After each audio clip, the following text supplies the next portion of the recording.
Patsy Cline wasn't just a successful country singer. She was a pioneer in a male-dominated industry, paving the way for future generations of female artists.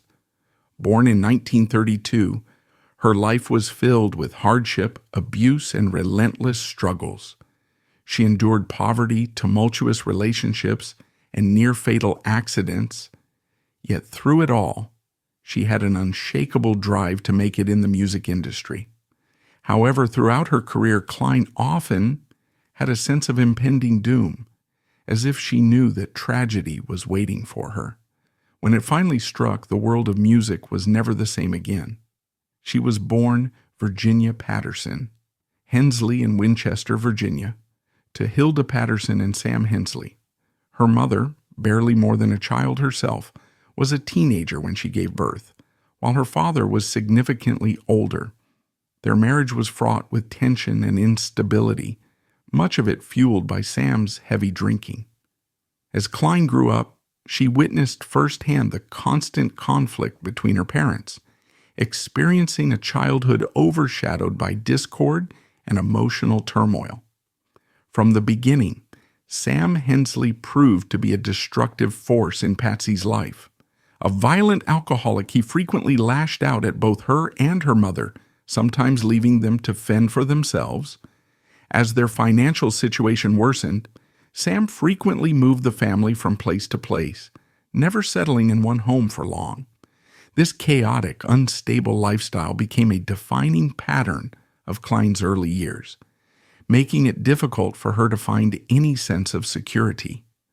At just 13 years old, Cline fell gravely ill after contracting a severe throat infection, which soon led to rheumatic fever. Her condition became so critical that her heart briefly stopped, and doctors feared she wouldn't survive. Miraculously, she pulled through, but something remarkable had changed: her voice. When she recovered, her vocals took on a rich, husky contralto quality, a sound that would later become her signature style and ultimately serve as her ticket out of hardship. By the time she was 15, Cline's world fell apart once again. Her father, who had long been a source of pain and instability, walked out on the family for good. With no choice but to step up, Cline dropped out of school and took on any job she could find to help her mother provide for the family. The exhaustion of long hours and financial stress weighed on her, but through it all, she never let go of her dream. No matter how impossible it seemed, she was determined to become a singer, a dream she refused to abandon, no matter the obstacles in her way. Determined to carve out a place in the music industry, Patsy Cline spent her teenage years relentlessly chasing every singing opportunity she could find. Whether it was small-town talent shows, tavern performances, or regional radio gigs, she took every chance to showcase her voice. Moving from one low-paying gig to another, she held on to the hope that one performance might be her big break. Over time, her deep, captivating voice and unwavering dedication began to turn heads, but true success still felt just out of reach. As she worked her way up, Cline became involved with Bill Pear's Melody Boys and Girls, a well-known dance band group where she quickly made a name for herself. Pear, a musician and band leader, took an active interest in her career, offering mentorship and professional guidance. Their relationship, however, didn't remain strictly professional. Over time, it evolved into a secret romance, adding another layer of complexity to Cline's already challenging journey. While their clandestine affair helped fuel her career, it also stirred controversy behind the scenes. Bill Pear was more than just a manager. He was obsessed with making Cline a star. He went deep into debt to support her career, investing every ounce of his energy and resources into her success. His devotion, however, came with high expectations. He demanded her full commitment, both professionally and personally, and soon his support became overbearing. Wanting total control over her future, he pushed for a marriage, giving her an ultimatum she wasn't ready to accept. Cline, fiercely independent, had no interest in a controlling husband. She wanted a career, not a man dictating her life. While Bill wanted to claim her heart, another man entered the picture, Gerald Cline, an older, financially stable acquaintance who had quietly taken an interest in her. Unlike Bill, Gerald didn't demand total devotion or try to control her career. Instead, he represented a different kind of future, one filled with security and stability. Caught between Bill's passionate, consuming devotion and Gerald's steady, comfortable promise, Cline found herself trapped in a complicated love triangle. But deep down, she knew neither man truly had her heart. Gerald, short, stocky, and 7 years older, may not have had Bill's fiery ambition, but he had something Patsy desperately needed: financial security. Perhaps she saw him as a way out of poverty, a chance to escape the financial instability that had plagued her early life. Gerald, completely smitten, wasted no time in pursuing her. In 1953, to the surprise of many who assumed she'd stay with Bill, Patsy married Gerald in a whirlwind wedding. But not long after saying "I do," she began to realize she might have made a terrible mistake. Patsy soon realized that her marriage to Gerald Cline was built on an illusion. While she had assumed he was financially stable, the truth was far less glamorous. He merely worked for his family's business, not owned it. But more than the financial disappointment, their personalities clashed in fundamental ways. Patsy was fiercely ambitious, determined to make a name for herself in the music industry, while Gerald wanted a traditional wife, someone who would stay home and prioritize domestic life over a career. Their opposing visions for the future created an irreparable divide between them. As Patsy's career gained momentum, Gerald's resentment grew. He disliked her late-night performances, her constant travel, and the attention she received. To him, she was Mrs. Gerald Cline first and foremost, and her role was to be a dutiful housewife. But Patsy had no intention of fading into the background. She famously pushed back, declaring, "I'm Patsy Cline, and don't you forget it." Their marriage quickly became strained, with endless arguments over her growing success. The more Gerald tried to hold her back, the more determined Patsy became to break free. Meanwhile, Bill Peer remained a powerful presence in her life, not just professionally but personally. Even though Patsy was now married, their on-again, off-again affair continued. Bill wasn't willing to let go of her completely, and Patsy, feeling trapped in a loveless marriage, didn't resist. But Gerald wasn't exactly the faithful husband either. He had his own indiscretions, engaging in extramarital affairs of his own. Their marriage had turned into a toxic, loveless arrangement, and Patsy's dissatisfaction only deepened. Then came Charlie Dick, a charismatic and rebellious young musician who saw Patsy perform and was immediately captivated by her. Unlike Bill or Gerald, Charlie didn't care that she was married. He was determined to have her anyway. He pursued her with an intensity and confidence that neither of her previous relationships had offered.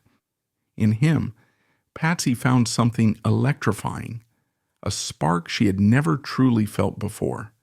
Within weeks, the chemistry between them was undeniable, and for the first time she felt alive in a way she hadn't before. While Bill had been a manager-turned-lover and Gerald had offered stability, Charlie was something entirely different. He ignited real passion in her. Patsy later described him as the love of my life, a man who awakened emotions she had never experienced with anyone else. But to fully embrace this newfound love, she had to escape the suffocating marriage she had fallen into. As Charlie continued to pursue her, another huge opportunity for stardom loomed on the horizon, forcing Patsy to make life-altering choices about her future, both in love and in music. In early 1957, Patsy Cline received the kind of opportunity that could change everything. an invitation to perform on Arthur Godfrey's Talent Scouts, one of the most high-profile variety shows of the time. After years of small gigs, relentless hustling, and near misses, this was her moment to step into the national spotlight. Determined to seize the chance, she left Gerald behind to focus entirely on her career. But just as her big break approached, a deeply personal crisis threatened to derail her once again. As she prepared for the career-defining performance, Patsy received shocking news. Her father, Sam Hensley, had been diagnosed with terminal cancer. Their relationship had been complicated. He had abused and abandoned her, yet the news of his impending death stirred conflicting emotions. She wrestled with a painful decision. Should she go see him one last time, or should she stay focused on the opportunity she had worked so hard for? In the end, she chose to do both, visiting her estranged father for a final meeting before heading off to pursue her dream. Seeing Sam again was a mix of bitterness and unresolved pain, but it also provided an unexpected sense of closure. As they spoke, he made it clear that he still disapproved of her musical ambitions, urging her to come home and live a quieter life.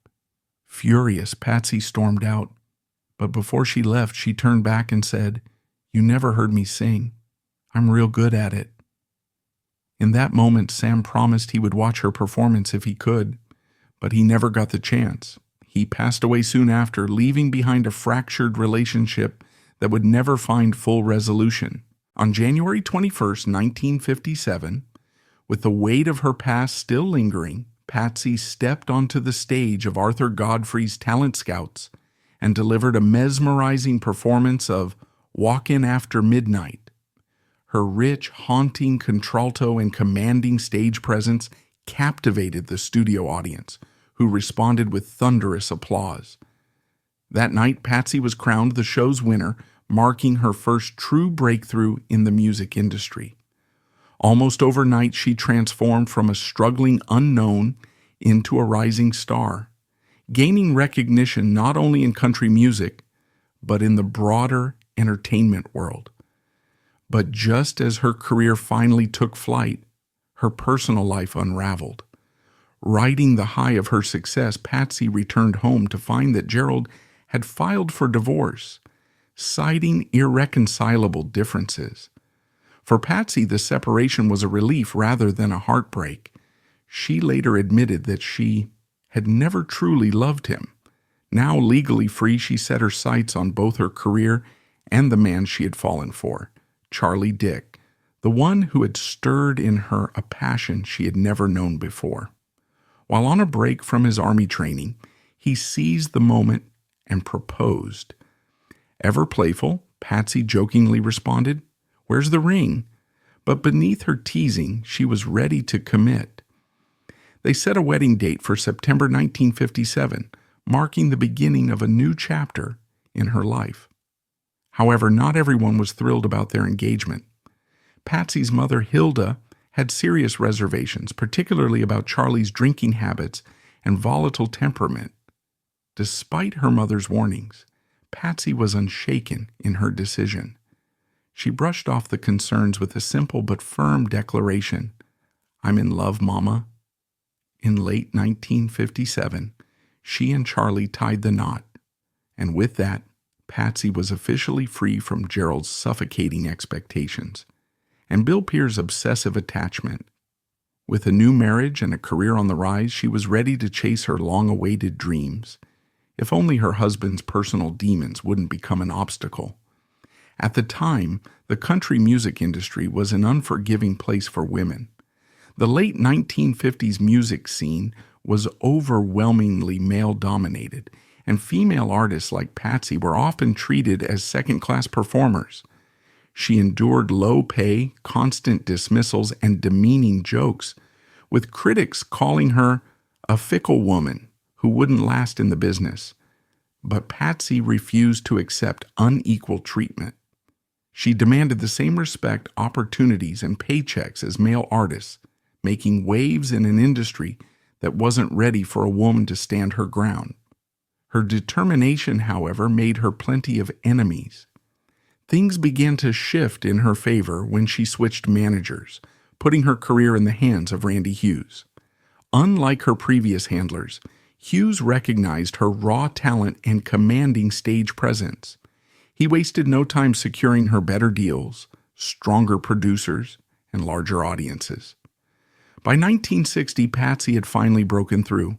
She signed with Decca Records, one of the biggest labels in the industry, and joined the Grand Ole Opry, the ultimate honor for a country music artist. After years of struggle, she had reached the career milestone she had always dreamed of. Everything finally aligned when I Fall to Pieces was released. The single soared to the top of the country charts and made the rare crossover into pop music, proving that Patsy had the star power to dominate both genres. The same industry that had once mocked and underestimated her now recognized her as a true superstar. She refused to let anyone take advantage of her, standing her ground in a male-dominated business. When promoters tried to delay paying her after performances, she didn't hesitate to snap back with her now famous line, "No dough, no show." Fellow musicians were equal parts amazed and intimidated by her confidence. While some respected her for her fearlessness, others saw her as too bold, too outspoken, and too unwilling to play by the rules. Patsy didn't just break the mold, she shattered it. At a time when female country singers were expected to be demure and traditional, she did the exact opposite. She was bold, brash, and unapologetically herself. She dressed in flashy, tailored outfits, spoke her mind without hesitation, and wasn't afraid to party with the men as an equal. She understood that if she wanted to cross over into mainstream success, she needed to stand out. With her sultry contralto voice and commanding stage presence, she captivated both honky-tonk audiences and mainstream listeners, carving out a unique space in both country and pop music. But just as her career was reaching new heights, tragedy nearly struck. In June 1961, while traveling with her brother, Patsy was involved in a devastating head-on collision. The impact threw her into the windshield, leaving her with severe facial injuries, a broken rib, and massive blood loss. Despite her own life-threatening condition, she stunned first responders by insisting that they tend to the other victims first. Her survival was nothing short of a miracle, but the accident left her physically scarred and in excruciating pain. Though she nearly lost her life, her unbreakable spirit pulled her through. As she slowly recovered, those closest to her noticed something unsettling. Patsy began speaking about death as though it were looming over her. She often remarked that she had cheated death twice and believed she wouldn't live to be old. Family and friends brushed off her premonitions, but she remained convinced that her time was limited.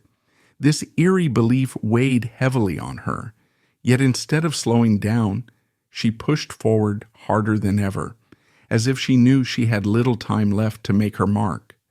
A testament to her determination, Patsy returned to the studio just 6 weeks after the crash, still in pain from her injuries.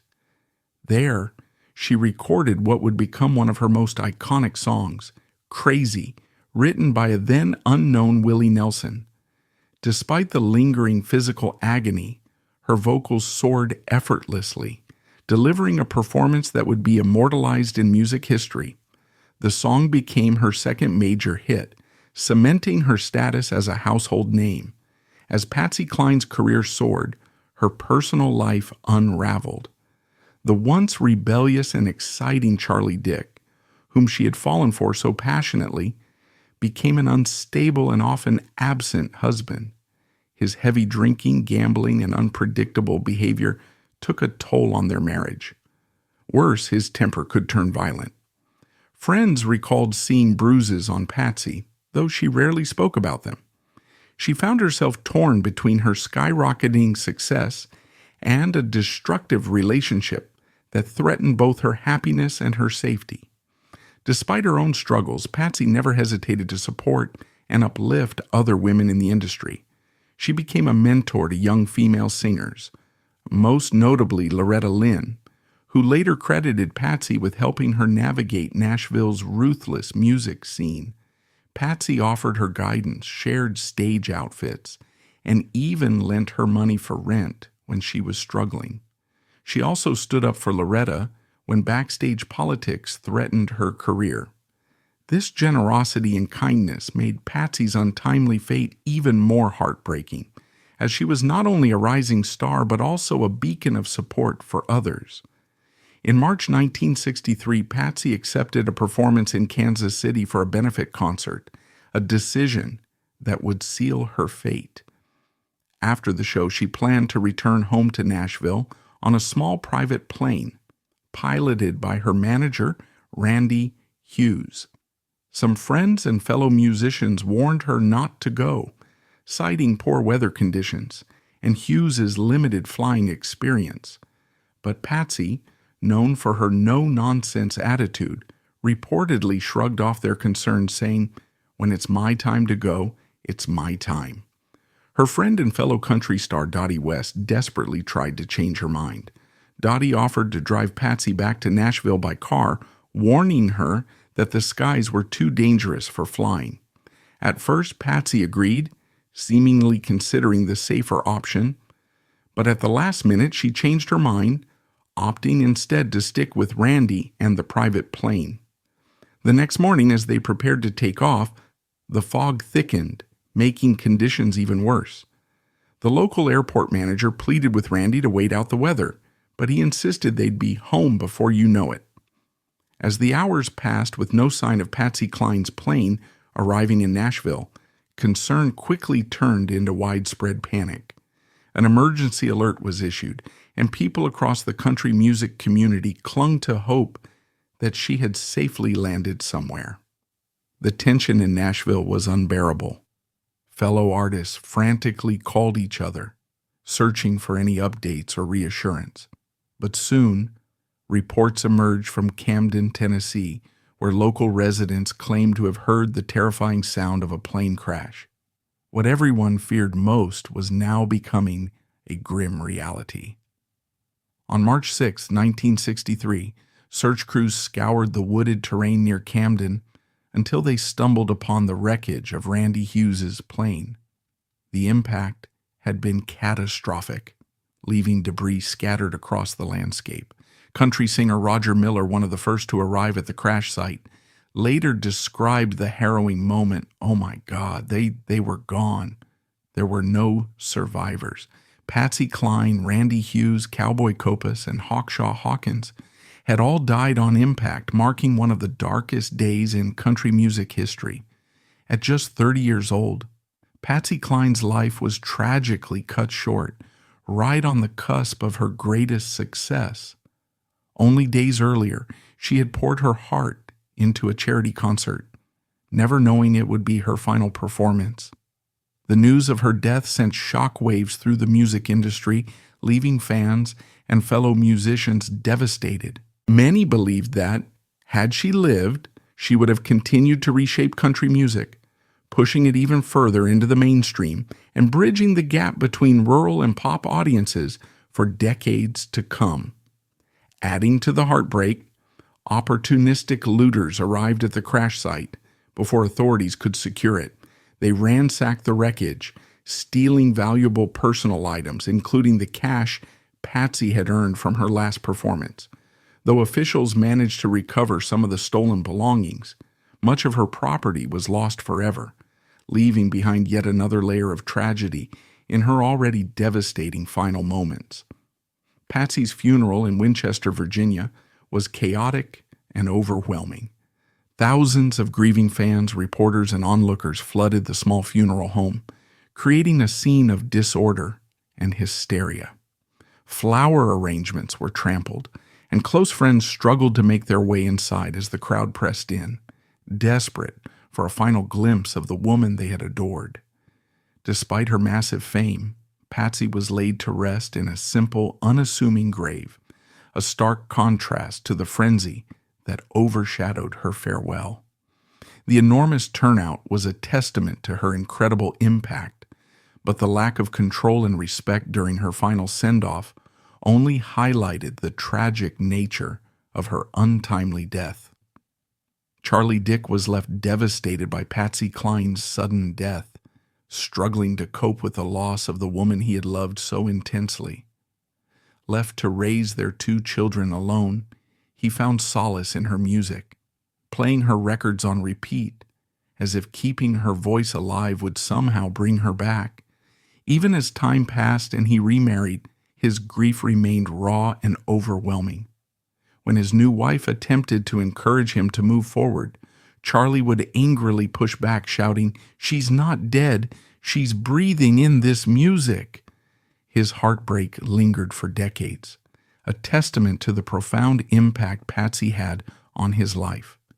In the immediate years following her passing, the music industry moved forward, and newer artists began to take the spotlight. As country music evolved, Patsy's discography risked fading into the background.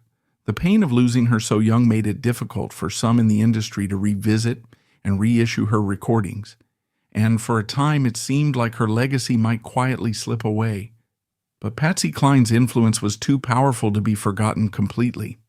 By the late 1970s and 1980s, interest in classic country music surged, sparking a revival of Patsy's songs. Hits like Walkin After Midnight, I Fall to Pieces, and Crazy found new life among younger audiences, reintroducing her artistry to a generation that had never known her in life. Hollywood also played a role in keeping her memory alive. The Oscar-nominated film Coal Miner's Daughter, based on Loretta Lynn's life, featured a portrayal of Patsy, while the biopic Sweet Dreams, 1985, depicted her life and tragic end, cementing her as an enduring cultural icon. Beyond her posthumous fame, Patsy Cline left an undeniable mark on country music. Her ability to blend traditional country with pop sensibilities paved the way for future crossover stars, proving that country music could have mainstream appeal. She was also one of the first female country artists to earn top billing on tours, demand equal pay, and challenge the sexist expectations of the industry. Her boldness in the studio, commanding presence, and rich contralto voice became the blueprint for generations of female artists who followed in her footsteps. Those closest to Patsy Cline often recalled how she spoke about a sense of impending doom, particularly after surviving her near-fatal car crash in 1961. She frequently told friends, "I can't shake the feeling I don't have long." These unsettling thoughts grew stronger in the months leading up to her death. She even confided in Dottie West, revealing that she had recurring dreams of plane crashes and a gut feeling that she would die in one. Dottie pleaded with her to avoid flying in small planes, urging her to take safer travel options. But Patsy, never one to fear fate, shrugged it off, convinced that if her time was coming, there was nothing she could do to change it. On March 5th, 1963, her premonition became reality. After cheating death twice, the third time proved fatal, just as she had predicted. The crash shattered the country music world, leaving fans and fellow musicians in disbelief. It wasn't just her passing that haunted people. It was the uncanny accuracy of her own warnings, which made the loss feel even more surreal. Despite a career that lasted barely 5 years, Patsy Cline's impact was immeasurable. She recorded timeless classics that continue to shape country music and beyond. Legendary artists like Reba McEntire, K.D. Lang, and Leanne Rimes have cited her as a major influence. The Grand Ole Opry still pays tribute to her contributions, and fans gather every year to celebrate her legacy. Her music, full of raw emotion and haunting beauty, has never faded into the background. Patsy Cline was country music's first great female superstar, achieving milestones that were almost unheard of for women in the genre at the time. She sold out concerts, dominated the charts, and successfully bridged the gap between country and pop music, a feat that helped pave the way for future generations. Without her, the industry might have remained a boys' club for much longer. Her success laid the groundwork for Tammy Wynette, Dolly Parton, Loretta Lynn, and countless other women who followed in her footsteps. Though her life was tragically cut short at 30, Patsy Cline remains immortal through her music. Her unforgettable contralto voice, fearless attitude, and relentless drive continue to inspire new generations of fans. She defied poverty, personal hardships, and industry barriers to become a legend, leaving behind a small but luminous discography that still resonates decades later. She was a star that burned too brightly, too briefly, but never faded away.